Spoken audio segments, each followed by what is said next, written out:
Hey, it's Nikki Leonti and welcome to another episode of our Facebook Live. Last week I wasn't here because I was in Melbourne, so I couldn't do it. It was just, I was at the airport and it was really, really loud there. I live on the Sunshine Coast, and so our airport here that I flew out of is so tiny. It's very cute. But it was packed. That particular day, last Wednesday, it was just packed, and I was hoping that I could do a Facebook Live while I was there, but that just did not happen. So I'm glad that I did do a couple of lives last week while I was in Melbourne, which was great, showing you a little bit about what I was doing. So last week I was in Melbourne. I was doing I was attending a mastermind workshop for those 3 days, and I got to meet all of the people I've been chatting to online. We have a special little Facebook group. I got to meet everyone in person, which was fantastic. And it was a lot of fun to kind of be there and hear what other people are doing in their businesses, what they're struggling with. And you start to realize, or it reminds me, that everyone has their particular struggles and issues with their business. And you're not alone. You're not alone when you're thinking, oh, my ads aren't working, or I can't work out how to get past this particular point, and you're definitely not alone. So that was one of the biggest things that I got out of last week's workshop. And I wanted to talk to you today, pardon me, about the podcast episode from this week, which was all about cornerstone blog posts. And it's something I have mentioned a long time ago, but I feel like it's even more relevant. So being in Melbourne, I realized that it's not about, I have known this for a while, but sometimes you kind of forget or you don't implement it as much. But it's not about the quantity of the content or the posts that you are putting out on social media or that you are putting out on your website. It's not about the quantity. It is only about the quality. So it's about the quality of what you're writing. So how detailed is it? Are you on point with the message that is going to really resonate with your audience? Is it really important to them? Is it part of their journey to help you achieve the desired result? For you to help them achieve their desired result. The reason why they came to you in the first place, is that what's going to help them? And I'm going to tell you something that I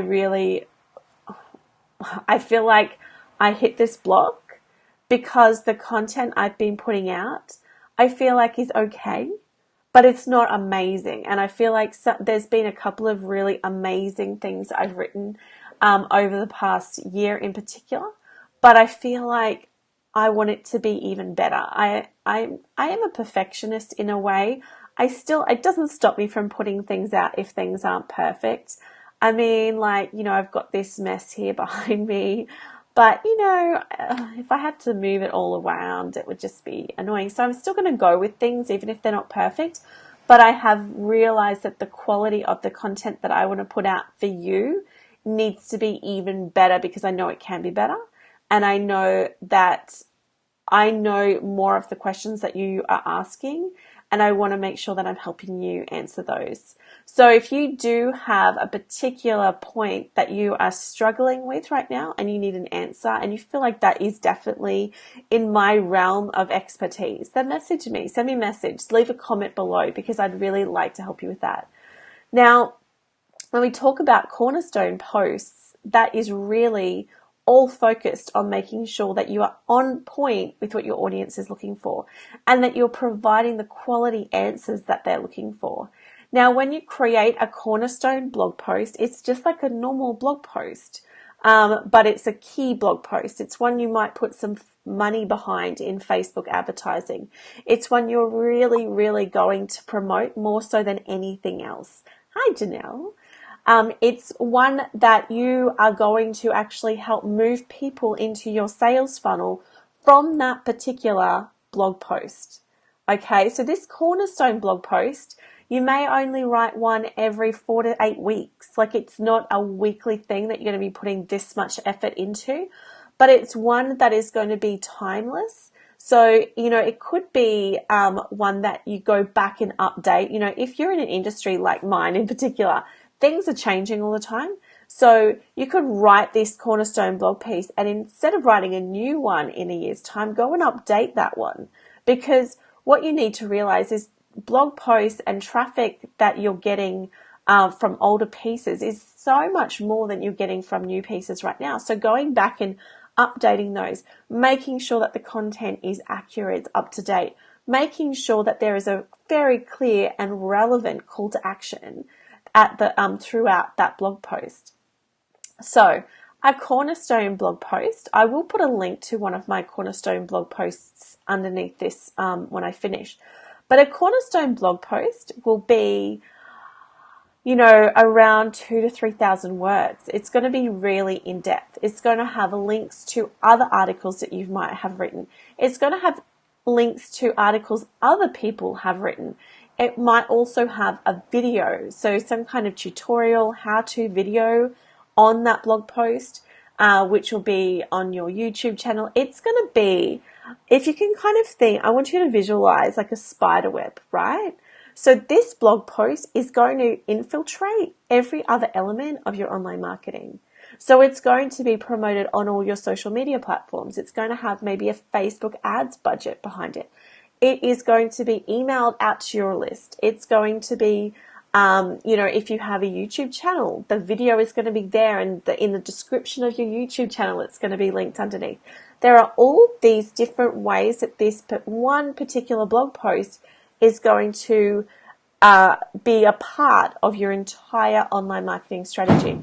Because sometimes when you write a blog post now, if you're just writing a blog post every week, it may not be that incredible, that amazing that you're going to put money behind it. And I know that for me, like my podcasts, I want to make sure that they're on point and they are very valuable when people are listening to them. But I don't necessarily go and make them as these epic kind of blog posts. So I want you to start thinking about that. So this is like a little bit of a how-to session right now. I want you to think about a topic, okay? So we're coming up to Christmas and New Year. So if you are some kind of, Christmas might be a great point if you're a product-based business. January is always great for a service-based business. So we're coming up to these really crucial elements, like crucial times of the year. So what is a blog post that you keep getting questions from your audience about this particular topic? What is this topic that you're going to write about? So I want you to really think about that. What is so on point with your audience that they're going to be like, oh man, yes, I want to share this. I'm definitely going to be reading this and watching the video and doing all the things. So what is a topic that you could be writing about? Now, when I think for myself, a topic that I'm going to be writing about shortly is really focused on how to optimize your website to grow your list, your email list, which is essentially the start of your sales funnel. So I'm going to be writing that blog post, and it's going to be in depth. I'm going to show you exactly how to optimize it. I want to show you, a video tutorial of how to optimize it. I want to make sure that I'm giving you so much detail that you can walk away and go and optimize it yourself. That is the goal of this blog post, because I want to help you kind of knock out that very first stage of your sales funnel. It's the prep stage. If your website's not optimized for growing your list, then there's no point having this sales funnel built if your website has nowhere to kind of grow your list. So I'm going to be working on that particular blog post. So I want you to think of a topic that's really relevant. Think of a topic that you really feel like your audience might share. And now if you just have no idea, if you haven't really got an audience yet, or if you really haven't nailed down what your audience is looking for, then have a look at what your competitors are doing. What are they up to? And that might give you some inspiration. Don't copy what they're doing, because that's no good to you. What I want you to do is get inspiration from that. I want you to talk to some of your customers or potential, your followers on social media. I want you to start talking to them, asking them questions, finding out what it is that they actually want to know. So for me, I get messages frequently and I get emails from my list. So I already have a list. So I can identify what it is that they're clicking on and what they aren't clicking on, and stop doing some of that and do more of what they are clicking on. So checking out that. Now, when you're writing this epic kind of cornerstone blog post, I want you to write it as though it's a bit of a story. Tell them a story. People love stories. Don't just do this, do this, do this, do this, do this. I really feel like this is a part I'm growing stronger in. Write it like a story, because people will read a story. People like a story. And that should be your kind of focus. So you need to find a topic that you know they're going to love. You need to think of a story. How can you get them to feel like they can really relate to you and the particular problem that you're solving in this email or this blog post? And then I want you to give yourself a deadline. Okay? When are you going to have this written? Because this could be one of those tasks that sit in your head, go on the to-do list, but never get ticked off. Okay? So you need to have a topic.